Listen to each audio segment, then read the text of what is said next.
ஆண்டவராகிய இயேசு கிறிஸ்துவின் நாமத்தில் அன்பின் வாழ்த்துக்கள். என்னுடைய பெயர் திருமகள் என்கிற ரெபேக்கா. நான் கடலூர் மாவட்டத்தில் பிறந்தேன். எனக்கு 2 அண்ணன்கள், ஒரு தம்பி. என்னுடைய அம்மாவும் அப்பாவும் சிறு வயதிலேயே பிரிஞ்சுட்டாங்க. நாங்கள் எல்லாரும் எங்களுடைய ஆட்சி வீட்டில் தான் வளர்ந்தோம். அம்மா தீவிர இந்து பக்தை. அப்படி இருந்தாலும் அவங்களுடைய கணவனை அவங்க இளம் வயதிலே பிரிய வேண்டியிருந்தது. அப்படி இருக்கும்போது எனக்கு 4.5 வயசு இருக்கும்போது என்னுடைய கல்லீரலில் மிகப்பெரிய கட்டி இருந்துச்சு. அந்த கட்டியால் என்னால் சாப்பிட முடியாது, பேச முடியாது, மூச்சு வாங்கும், டைஜஷனே சுத்தமாக இருக்காது. கடலூரில் இருக்கிற அரசு பொது மருத்துவமனையில் இருக்கிற குழந்தைகள் நல மருத்துவர்கிட்ட கொண்டு போனாங்க. அவங்க சொல்லிட்டாங்க, இந்த குழந்தை பிழைக்காது, ஆப்ரேஷன் பண்ணால் இப்போவே செத்துரும், ஆப்ரேஷன் பண்ணலைன்னா இன்னும் கொஞ்ச நாள் உயிரோடு இருக்க வாய்ப்பு இருக்குது, இதுக்கு பலனே இல்லை, ஆப்ரேஷன் பண்ண முடியாது, இந்த ஃபெசிலிட்டிலாம் இன்னும் நம்ம கவர்மெண்ட் ஹாஸ்பிட்டலுக்கு வரலன்னு சொல்லிட்டாங்க. 35 வருஷத்துக்கு முன்னாடி கவர்மெண்ட் ஹாஸ்பிட்டல் தான் ஃபேமஸ். யாரும் ப்ரைவேட்டுக்கெல்லாம் போக மாட்டாங்க, ரேராக தான் இருக்கும், அதுவும் கிளினிக் தான் இருக்கும்.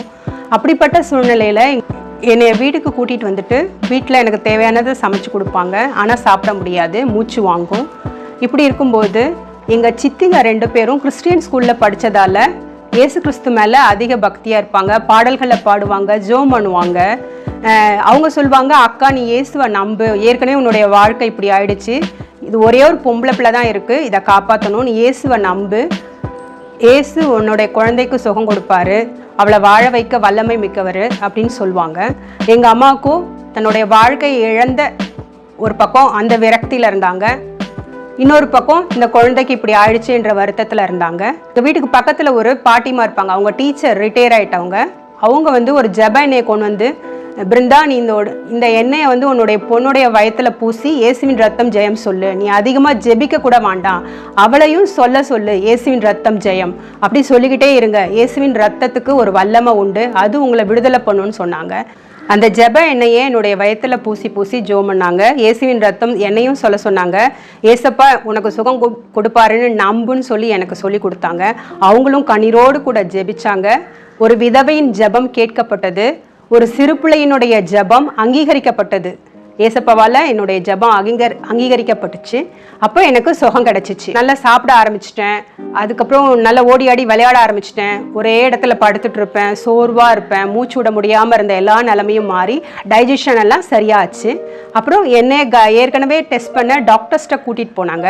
அதில் அரசு குழந்தைகள் மருத்துவமனை அப்படின்ட்டு ஜிஹெச்சில் தனி ஒரு பிரிவே இருக்குது. அதில் பாஸ்கர்னு ஒரு டாக்டர் இருந்தார், அவர்கிட்ட கூட்டிகிட்டு போனாங்க.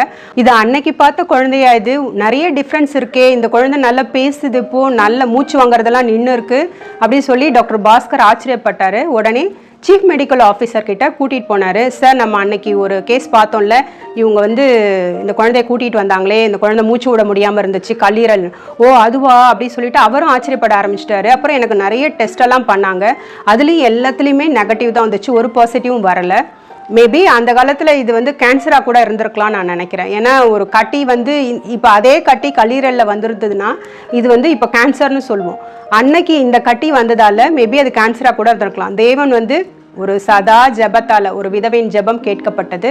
ஒரு சிறுபிள்ளையுடைய ஜெபத்தை அங்கீகரித்து, இசப்பா எனக்கு சுகம் தாங்கன்னு சொன்னதை அங்கீகரித்து எனக்கு சுகம் கொடுத்தார். அந்த டாக்டர்ஸ் எல்லாரும் சொல்லிட்டாங்க, இது மெடிக்கல் மிராக்கல் தான், இது தானாக சரியாகலை, கடவுள் தாமா உங்களுக்கு சுகம் கொடுத்துருக்காரு, இந்த குழந்தைய பத்திரமா பார்த்துக்கோங்கன்னு சொல்லி வீட்டுக்கு அமுச்சு வச்சுட்டாங்க. அன்றிலிருந்து இயேசுவையே தெய்வமாக நான் ஏற்றுக்கொண்டேன்.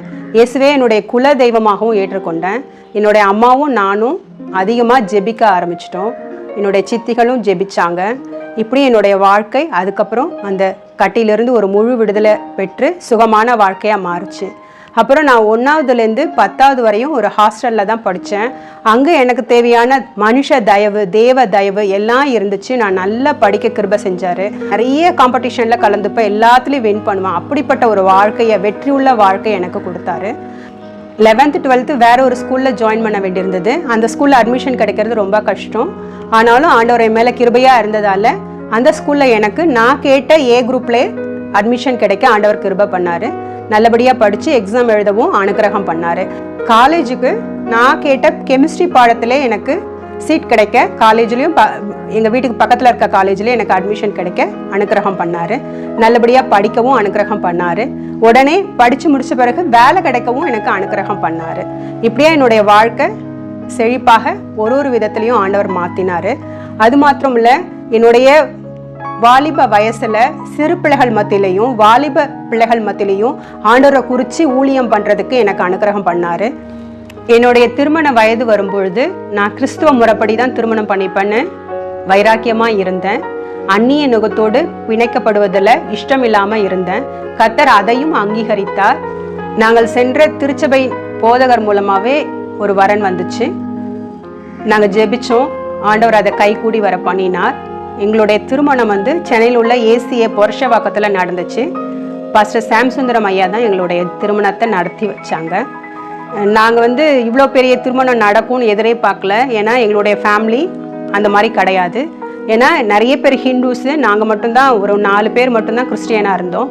ஆனாலும் எல்லா சொந்தக்காரங்களும் இணங்கி அந்த திருமணத்திற்கு வரும்படியாக ஆண்டவர் எங்களுக்கு அனுகிரகம் பண்ணினார். தேவன் ஒரு கிறிஸ்துவ ஃபேமிலியில் என்னுடைய வாழ்க்கையை இணைக்கத்தக்க பாக்கியத்தை கொடுத்தாரு. நானும் எனது கணவரும் குழந்தைக்காக ஜெபிச்சு கொண்டு இருந்தோம். ஆனால் எனக்கு அதிக உதிரப்போக்கு இருந்துச்சு, வயத்து வலி ரொம்ப இருந்துச்சு. அப்போ டாக்டர்கிட்ட போகும்போது உங்களுக்கு பிசிஓடி பிரச்சனை இருக்குது, இதெல்லாம் சரி பண்ணணும், அதுக்கப்புறம் தான் குழந்தை பிறக்கும்னு சொல்லிட்டாங்க. எனக்கு ரொம்ப மனவேதனையாக இருந்துச்சு. ஆனாலும் நான் ஜெபித்து கொண்டே இருந்தேன். 1 மாதம்தான், அடுத்த மாதமே குழந்தை தங்க தேவன் அனுகிரகம் பண்ணினார். அப்போயும் டாக்டர் சொன்னாங்க, இது ரொம்ப ஆச்சரியமான விஷயந்தாம்மா, உனக்கு சீக்கிரம் கிடச்சிருச்சு அப்படின்னு சொன்னாங்க. ரொம்ப சந்தோஷப்பட்டோம். திருமண வாழ்க்கையில் தேவன் மறுபடியாக இன்னொரு ஆசீர்வாதத்தை, ஒரு எண்ணிக்கையை எங்கள் ஃபேமிலியில் கூட்டி கொடுத்தார். என் முதல் குழந்தை வயத்தில் இருக்கும்பொழுது அநேக பிரச்சனைகள் மத்தியிலும் ஆண்டவர் அவனை நல்லபடியாக வளர்கிறதுக்கு அனுகிரகம் பண்ணார். அது மாத்திரம் இல்லை, எனக்கு யூட்ரஸில் தண்ணி கம்மியாக இருந்துச்சு. பிரசவிக்கிற நேரம் வரைக்குமே எனக்கு கம்மியாக தான் இருந்துச்சு. அதனால் டாக்டர் சொன்னாங்க, இது மேபி சிசரியன் கேஸாக மாற வாய்ப்பு இருக்குது அப்படின்னாங்க. ஆனாலும் தொடர்ந்து ஜெபித்து கொண்டே இருந்தோம். எனக்கு 21ஆம் தேதி ஜூலை டேட் கொடுத்துருந்தாங்க. நாங்கள் 19ஆம் தேதியே ஹாஸ்பிட்டலுக்கு போயிட்டோம். ஜெபிச்சுக்கிட்டே இருந்தோம். ஆனால் அவங்க நார்மல் டெலிவரிக்கும் நாங்கள் ட்ரை பண்ணுறோம். நார்மல் டெலிவரி ஆனால் பரவாயில்ல, அப்படி இல்லாட்டி சிசரியன் பண்ணிக்கலாம். நாங்கள் இப்படியே 19லேருந்து 27 வரைக்கும் காத்திருந்தோம். ஆனால் குழந்தை பிறக்கலை. இன்னுமே வெயிட் பண்ணுங்க அப்படின்னாங்க. 27ஆம் தேதி நம்ம வேணால் இன்டியூஸ் பண்ணி பார்க்கலாம் அப்படின்னு சொன்னாங்க. சரி, இன்ஜெக்ஷனும் போட்டாச்சு. போட்டாலும் உடனே வரலை. அட்லீஸ்ட் ஒரு 6 ஹவர்ஸ்க்குள்ளே பிறந்துடணும். ஆனால் பிறக்கலை. உடனே சிசரியனுக்கு எல்லா பிளானும் போட்டாச்சு. என்னுடைய அம்மாவுக்கு ரொம்ப வருத்தமாக இருந்துச்சு. அவங்க ப்ரே பண்ண ஆரம்பிச்சிட்டாங்க. நானும் இங்கே லேபர் வார்டில் ப்ரே பண்ணிக்கிட்டே இருந்தேன். அப்புறம் திடீர்னு ஒரு டாக்டர் என்னுடைய ரூமுக்கு வந்தாங்க. அவங்கள யார் அமிச்சானே எங்களுக்கு தெரியலை, ஆண்டவர் தான் அமிச்சிருக்காரு. அப்போ என்ன பண்ணாங்க, என்னுடைய கேஸ் ஸ்டடியெல்லாம் வாங்கி பார்த்தாங்க. அவங்களுக்கு எனக்கு சம்மந்தமே இல்லை. அதே மருத்துவமனையில் நான் 7வது மாதத்துலேருந்து 10வது மாதம் டெலிவரி வரைக்குமே நான் அங்கே தான் பார்த்துட்டு இருந்தேன். அப்படி இருக்கும்போது அந்த டாக்டர் அம்மா என்னை ஒரு நாளுக்கும் செக்கப்புக்கு கூப்பிட்டதே கிடையாது, நான் பார்த்ததும் இல்லை. அந்த டாக்டர் அம்மா, இன்னும் கொஞ்சம் நேரம் வெயிட் பண்ணுங்க, இவங்களுக்கு சிசரியன் வேண்டாம், நார்மலாகவே ஆகிடும், இன்னும் 4 to 5 hours தாராளமாக வெயிட் பண்ணலாம், குழந்தையோட மூவ்மெண்ட் நல்லா இருக்குது அப்படின்னு சொன்னாங்க. அது மட்டும் இல்லாது அவங்க அந்த ஹாஸ்பிட்டலில் இருக்கிற ஹாஸ்டல்லே ஸ்டே பண்ணியிருந்தாங்க. இவங்களுக்கு பிரசவ வலி அதிகமாகும் போது என்னையே கூப்பிடுங்க, நான் பிரசவம் பார்க்குறேன்னு சொன்னாங்க. அவங்க ஒரு கிறிஸ்டியன் டாக்டரு. எனக்கு ரொம்ப சந்தோஷமாக போயிடுச்சு. ஆனாலும் இன்னும் ஒரு 4-5 மணி நேரம் நான் வெயிட் பண்ணுறதுக்கு என்னுடைய மனசை தயார்படுத்திக்கிட்டேன். நல்லா ஜெபிச்சுக்கிட்டே இருந்தேன். காலையில் 4 மணிக்கு மேலே பிரசவ வலி கொஞ்சம் அதிகமாச்சு. உடனே இந்த நர்சஸ் கால் பண்ணி அந்த டாக்டர் கூப்பிட்டாங்க. அந்த டாக்டர் உடனே வந்துட்டாங்க. வந்துட்டு என்னுடைய குழந்தைய நார்மல் டெலிவரியில் ஆண்டவர் பிறக்க வச்சாரு. அந்த கிறிஸ்டியன் டாக்டரே அந்த குழந்தைய வாங்கிறதுக்கு அனுகிரகம் பண்ணாரு. எப்படி நானும் என் கணவரும் வேண்டிக் கொண்டோமோ அதே போல ஒரு ஆண் பிள்ளை எங்களுக்கு தேவன் கொடுத்து சந்தோஷத்துல மூழ்க வச்சாரு. எங்க அம்மாவும் ரொம்ப ஹாப்பியா இருந்தாங்க, என்னுடைய கணவரும் ரொம்ப ஹாப்பியா இருந்தாங்க. தேவன் என்னுடைய வாழ்க்கையில இன்னும் பெரிய பெரிய அற்புதங்களை செஞ்சாரு. நான் கல்யாணத்துக்கு முந்தையே என்னுடைய MBA கோர்ஸ் ஆரம்பிச்சேன். ஆனா எப்படி இதை முடிக்க முடியுமோ முடிக்க முடியாதான்னு ரொம்ப பயந்துருந்தேன்.